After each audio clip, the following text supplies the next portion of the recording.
hablar de las funciones trigonométricas. Las funciones trigonométricas se aplican en lo que son los triángulos rectángulos. Sabemos que los triángulos rectángulos siempre tendrán un ángulo de 90 grados. Es importante conocer la hipotenusa, el cateto opuesto y el cateto adyacente.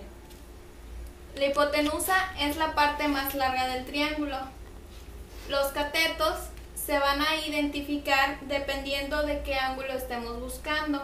En este caso, si buscamos este ángulo, entonces el cateto adyacente sería este y el cateto opuesto sería el contrario. En este caso, vamos a empezar con seno. Seno de alfa sería cateto opuesto sobre hipotenusa. Continuamos con el cosecante. Cosecante de alfa va a ser cateto adyacente sobre hipotenusa. La tangente de alfa es cateto opuesto sobre cateto adyacente. Ahora vamos a hacer sus recíprocas. La recíproca de tangente es cotangente. La cotangente de alfa sería cateto adyacente sobre el cateto opuesto. La secante de alfa es hipotenusa sobre cateto adyacente. La cosecante sería hipotenusa sobre cateto opuesto. Bueno, ahora vamos a encontrar la función trigonométrica de beta. Lo primero que tenemos que hacer es identificar la hipotenusa, el cateto opuesto y cateto adyacente en el triángulo rectángulo. En el caso de beta, su ángulo es este, su cateto adyacente sería este, su cateto opuesto este, y por lo tanto la hipotenusa sería la misma que en el caso de alfa. Ahora, el seno de beta dice que es cateto opuesto sobre hipotenusa. La cosecante de beta es cateto adyacente sobre hipotenusa. La tangente es cateto opuesto sobre cateto adyacente. Ahora sus recíprocas, de igual manera, la cotangente sería el cateto adyacente sobre el cateto opuesto. La secante es hipotenusa sobre cateto adyacente. La cosecante es hipotenusa sobre el cateto opuesto. Bueno, aquí tendríamos ya terminadas lo que son las funciones trigonométricas tanto para alfa como para beta.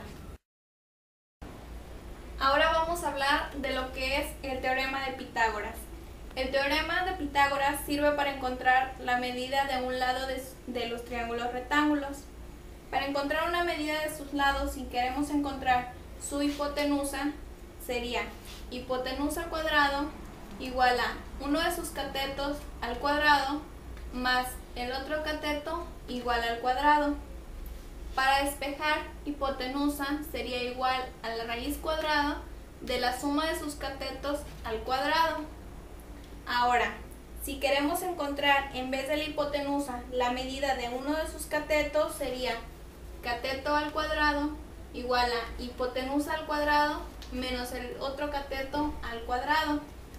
Para despejarlo sería cateto al cuadrado igual a la raíz cuadrada de hipotenusa al cuadrado menos el otro cateto al cuadrado. Bueno, ahora vamos a poner un ejemplo de lo que es el teorema de Pitágoras. Si tenemos un árbol y queremos saber hasta dónde da su sombra y tenemos que el árbol tiene una medida de 3 metros y hasta donde da su sombra de 5 metros, entonces nos falta saber este lado, que si lo planteamos en un triángulo rectángulo sería su hipotenusa. Tenemos entonces los datos que son los dos catetos y queremos encontrar la hipotenusa en este caso. Para sacarlo tenemos que hacer la suma de sus catetos, que sería la medida del árbol y lo que proyecta de su sombra al cuadrado. 3 al cuadrado da 9, 5 al cuadrado 25, la suma es 34. Para despejar y saber este lado, entonces hipotenusa es igual a la raíz cuadrada de 34. Esto da como resultado 5.83 metros.